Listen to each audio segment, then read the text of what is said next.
Hey, this is Notser, and this is the review for the Tier 8 Premium Soviet battleship, Lenin. The ship has 63,200 hit points. The armor is very usable, 32mm bow and stern, 100mm at the waterline. The deck armor is 45mm, top of the hull 50mm, mid-hull 150mm, and at the waterline, the Citadel sits at 350mm. It only has 22% torpedo protection, and because the Citadel sits on the outside of the ship, it is vulnerable, but if you angle correctly, it actually increases your tankiness.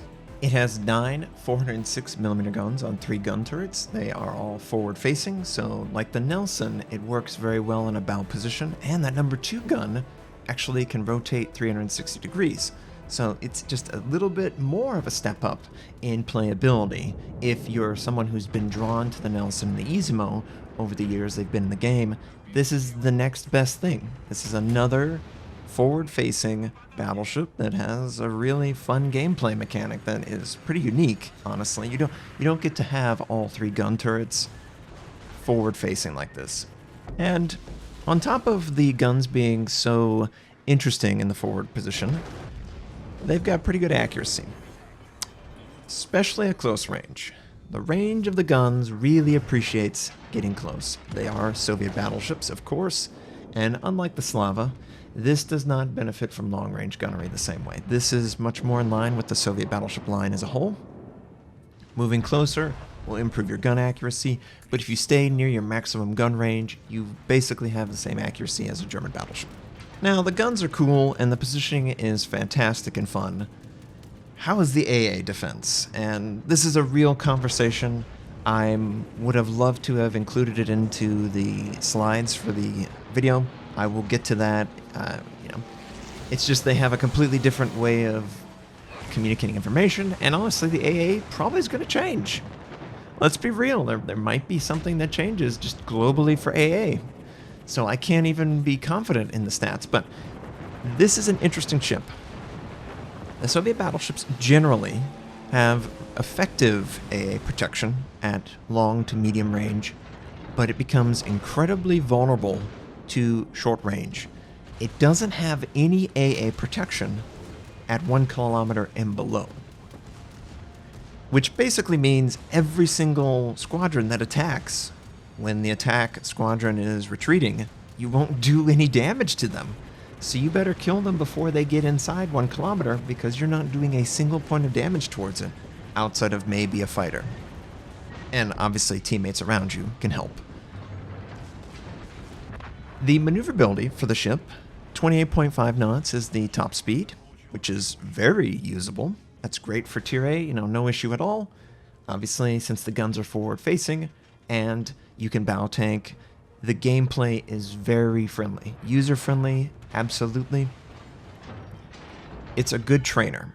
It really is a great way of exploring the Soviet battleship playstyle without having necessarily the awkwardness of super far away gun system. You could conceivably, rely on more island coverage. You could also just hide a lot more with a forward-mounted system.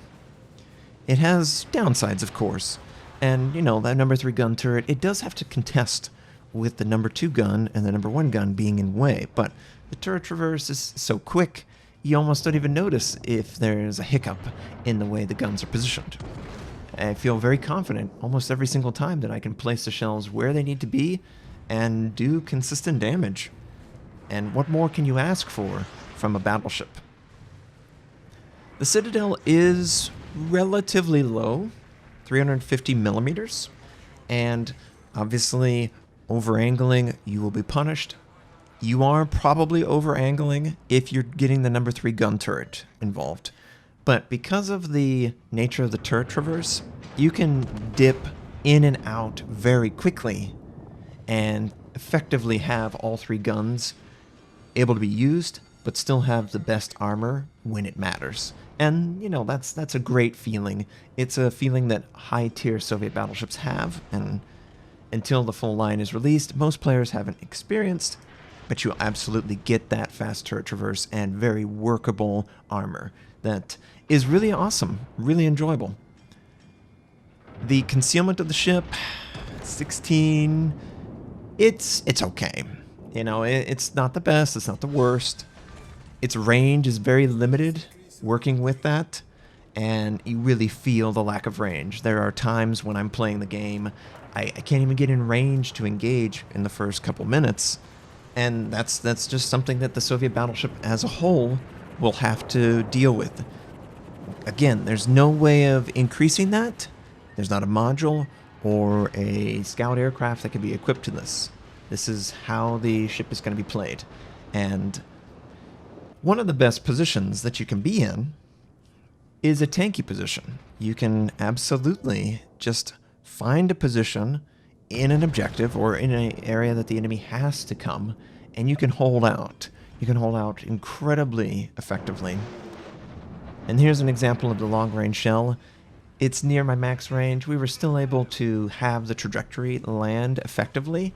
It has a very similar arc to something like the Americans, and if you're familiar with the Americans, they can basically do full pin damage from almost any angle because the shell will dive down. And if you aim for the super, which we're about to, you're going to see that it's got good grouping and it'll go in and stick in the ship. Very minimal overpin because the gun velocity isn't shooting it out through the ship. And yeah, look at this Tirpitz. He's trying to angle. Because we've got such a very effective design of the ship, I can keep it very well located and then dip right in to hide any of my Citadel that may have been vulnerable to that. And on top of that, because you have such high armor on the top of the ship, you know, 45 for the deck armor, you've got 50 millimeters at the top of the hull, 150 mid-plate, and then 350 at the Citadel. High explosive needs to be fired at the superstructure or bow and stern to be vulnerable. Overall, this ship feels very fair. In capable hands, it can be highly effective, but it has clear weaknesses that everyone can exploit. It's almost the perfect premium. Thanks for watching. If you would like to check out more of my content, you can click on the most recent and the most relevant uploads. You can also subscribe to my channel. We do daily World of Warships content, how-tos, first impressions, news articles. I stream at twitch.tv/notser. Thank you for watching. I hope you have a wonderful day, and I'll catch you next time.